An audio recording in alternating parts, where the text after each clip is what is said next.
Hello student आजिर এই ভিডিওটোত আমি class 3 Assam জাতীয় বিদ্যালয়ৰ সমাজ বিজ্ঞানৰ পাৰ্ট 9 প্ৰাথমিক চিকিৎসা এই চেপ্টাৰটোৰ গোটেইখিনি প্ৰশ্নৰ উত্তৰ তোমালোকক লিখি দিম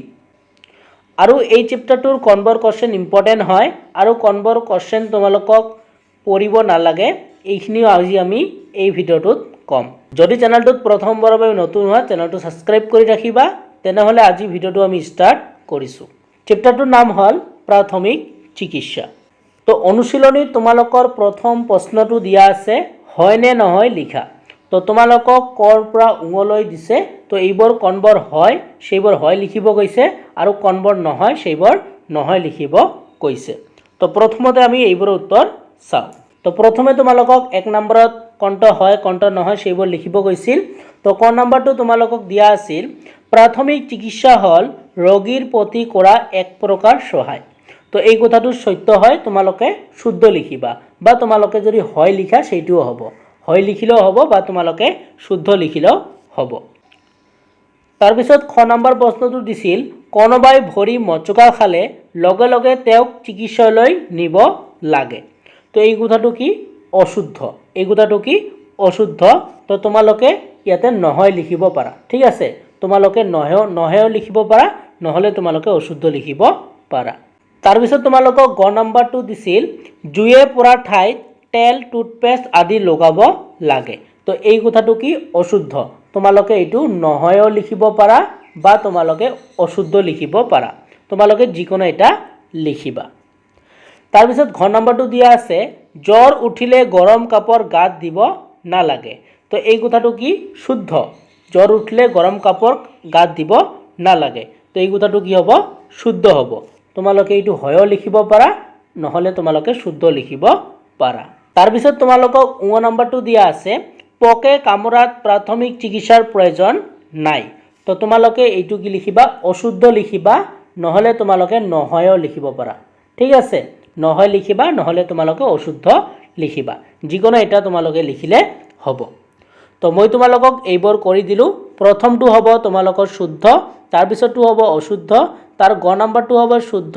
খ নম্বৰটো হ'ব শুদ্ধ আৰু উ নম্বৰটো হ'ব অশুদ্ধ তোমালোকে ভিডিওটো পজ কৰি এইবোৰ লিখি লবা এতিয়া আমি নেক্সট প্ৰশ্নবোৰলৈ আগবাঢ়িছো 2 নম্বৰত তোমালোকক দিয়া আছিল উত্তৰ লিখা তো কটো দিয়া আছে প্ৰাথমিক চিকিৎসা কি খটো দিয়া আছে প্ৰাথমিক চিকিৎসাৰ বাকচত কি কি বস্তু থাকিব লাগে এনেকৈ তোমালোকক প্ৰথমলৈকে প্ৰশ্নবোৰ দিয়া আছে এই গোটেইখিনিৰ উত্তৰ আমি এতিয়া চাম তো তোমালোকক 2 নম্বৰটো দিয়া আছিল উত্তৰ লিখা তো 2ৰ ক তোমালোকক দিয়া আছে প্ৰাথমিক চিকিৎসা কি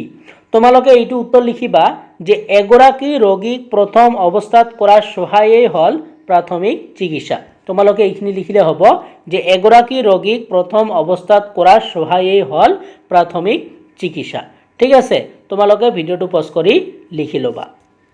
তাৰ পিছত খ নম্বৰটো তোমালোকক দিয়া আছিল প্ৰাথমিক চিকিৎসাৰ বাকচত কি কি বস্তু থাকিব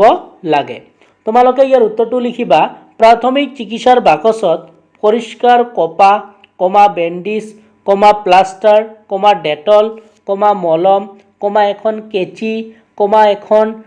ব্লেড কমা স্পিৰিট কমা থাৰ্মোমিটাৰ আদি বস্তু থাকিব লাগে ঠিক আছে তোমালোকে এইখিনি লিখিলে হ'ব তোমালোকে ইয়াৰ পৰা এইখিনিলৈ লিখি দিবা তোমালোকে ফুল নম্বৰ পাবা এই কোশ্চেনটো কিন্তু তোমালোকৰ পৰীক্ষাৰ কাৰণে ইম্পৰ্টেন্ট হয় পৰীক্ষাত তোমালোকৰ আহিব পাৰে ভিডিওটো পজ কৰি তোমালোকে লিখি লবা তাৰ পিছত গ নম্বৰ প্ৰশ্ন যিটো দিয়া আছে সেইটো হল প্ৰাথমিক চিকিৎসা আগবঢ়োৱাৰ বাবে আমি কি কি কথা জনা দৰকাৰ তো তোমালোকে ইয়াৰ উত্তৰটো লিখিবা মই ইয়াতে লিখি আনিছো তো এক নম্বৰটো লিখিবা প্ৰাথমিক চিকিৎসা সেৱা আগবঢ়োৱা ৰোগীগৰাকীক দেখি ভয় খোৱাৰ পৰিৱৰ্তে তেওঁৰ প্ৰতি দয়া মৰম আদি ভাৱ দেখুৱাই সাহস দিব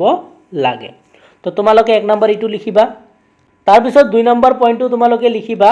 আঘাতপ্ৰাপ্ত ৰোগীগৰাকীক দেখি আবেগিক হ'ব নালাগিব তাৰ পিছত তোমালোকে 3 নম্বৰ পইণ্টটো লিখিবা প্ৰাথমিক চিকিৎসা সেৱা আগবঢ়োৱা ব্যক্তিগৰাকীয়ে কোনটো বস্তু কি কামত ব্যৱহাৰ কৰা হয় সেৱা ভালদৰে জানিব লাগিব তো তোমালোকে এই 3টা পইণ্টে লিখিলে হ'ব মই লিখি আনিছোঁ যে 1 নম্বৰ পইণ্টটো তোমালোকে এইটো লিখিবা, 2 নম্বৰ এইটো লিখিবা আৰু 3 নম্বৰ তলৰটো লিখিবা। মই তোমালোকক উত্তৰটো আকৌ এবাৰ দেখুৱাই দিছোঁ। তোমালোকে ভিডিঅ'টো পজ কৰি কি কৰিবা, এই উত্তৰবোৰ তোমালোকে লিখি ল'বা। কোৱেশ্চনটো তোমালোকৰ পৰীক্ষাত আহিব পাৰে, ভিডিঅ'টো পজ কৰি এইবোৰ লিখি ল'বা। এতিয়া আমি নেক্সট প্ৰশ্নবোৰলৈ আগবাঢ়িছোঁ। খ নম্বৰ প্ৰশ্নটো দিয়া আছিল, ভৰি মচকা খালে প্ৰথমে আমি কি কৰিব লাগে? তো ইয়াৰ উত্তৰটো তোমালোকে লিখিবা, ভৰি মচকা খালে প্ৰথমে আমি ভৰিৰ আঘাতপ্ৰাপ্ত অংশত ঠাণ্ডা পানী কমা বৰফ লগাই দিব লাগে। তোমালোকে এইখিনি উত্তৰ লিখিলে ফুল নম্বৰ পাবা। তোমালোকে বহীত এইটো লিখি লোৱা। তাৰপিছত 9 নম্বৰ প্ৰশ্নটো তোমালোকক দিয়া আছে, তোমাৰ বন্ধুক হঠাতে পোকে কামুৰিলে তুমি তেওঁক কেনেদৰে সহায় কৰিবা? ইয়াৰ উত্তৰটো তোমালোকে লিখিবা, পোকে কামুৰিলে লগে লগে পোকে কামুৰা অংশটোত ঠাণ্ডা পানী বা বৰফ লগাই দিম। ঠিক আছে, তোমালোকে এইখিনি উত্তৰ লিখিলে হ'ব। এতিয়া আমি নেক্সট প্ৰশ্নটোলৈ আগবাঢ়িছোঁ। প্ৰথমটো নম্বৰটো দিয়া আছে, নাকেৰে তেজ ওলোৱা ৰোগীৰ প্ৰতি কেনেধৰণৰ প্ৰাথমিক সেৱা আগবঢ়াবা? তো ইয়াৰ উত্তৰটো তোমালোকে এনেদৰে লিখিবা, নাকেৰে তেজ ওলোৱা ৰোগীক বহুৱাই ৰাখিব লাগে।